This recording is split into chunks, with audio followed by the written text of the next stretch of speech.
सातवां अध्याय। विवादग्रस्त ब्रह्मा विष्णु के मध्य अग्निस्तंभ का प्रकट होना। ब्रह्मा जी कहते हैं, हे देव ऋषि, जब नारायण जल में शयन करने लगे तब शिव जी की इच्छा से विष्णु जी की नाभि से एक बहुत बड़ा कमल प्रकट हुआ। उसमें असंख्य नाल दंड थे। वह पीले रंग का था और उसकी ऊंचाई भी कई योजन थी।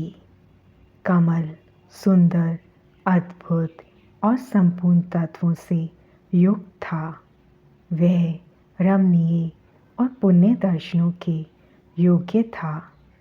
तत्पश्चात भगवान शिव ने मुझे अपने दाहिने अंग से उत्पन्न किया।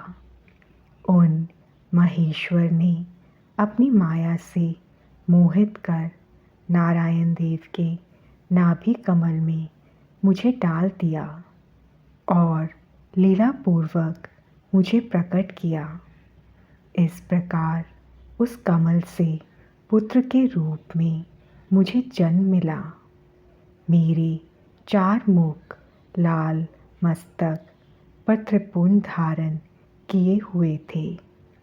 भगवान शिव की माया से मोहित होने के कारण मेरी ज्ञान शक्ति बहुत दुर्लभ हो गई थी और मुझे कमल के अतिरिक्त और कुछ भी दिखाई नहीं दे रहा था।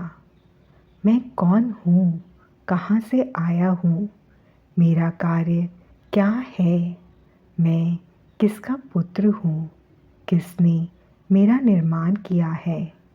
कुछ इसी प्रकार के प्रश्नों ने मुझे परेशानी में डाल दिया था। कुछ क्षण बाद मुझे बुद्धि प्राप्त हुई और मुझे लगा कि इसका पता लगाना बहुत सरल है।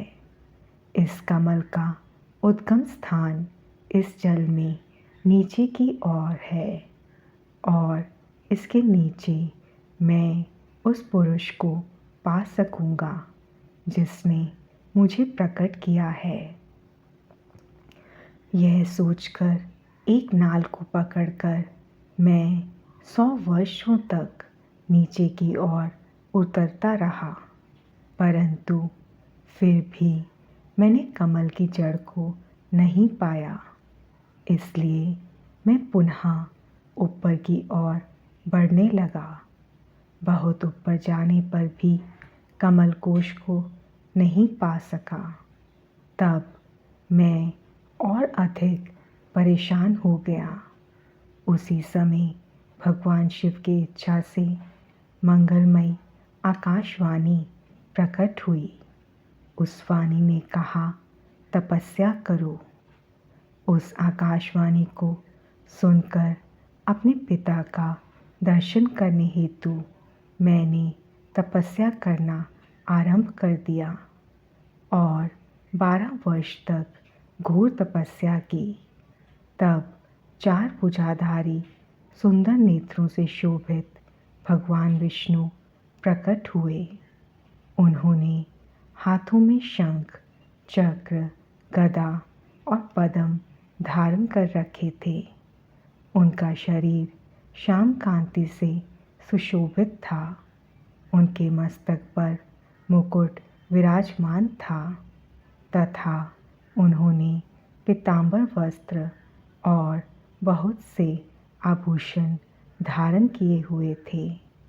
वे करोड़ों कामदेवों के समान मनोहर दिखाई दे रहे थे और सांवली व सुनहरी आभा से शोभित थे।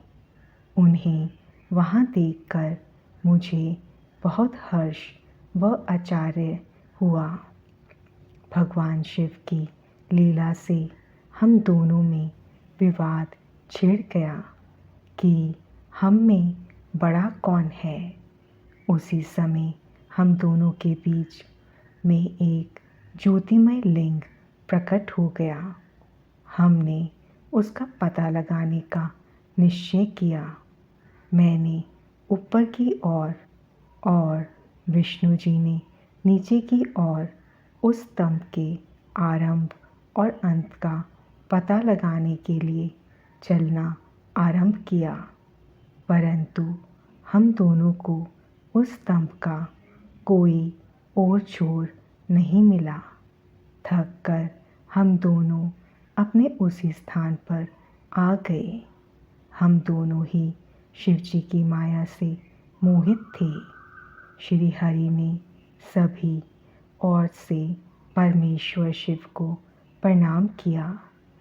ध्यान करने पर भी हमें कुछ ज्ञात ना हो सका।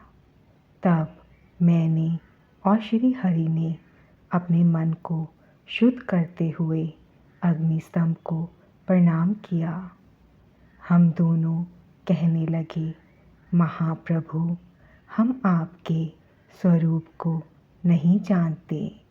आप जो भी हैं, हम आपको नमस्कार करते हैं। आप शीघ्र ही हमें अपने असली रूप में दर्शन दें। इस प्रकार हम दोनों अपने अहंकार को भूलकर भगवान शिव को नमस्कार करने लगे। ऐसा करते हुए 100 वर्ष बीत गए।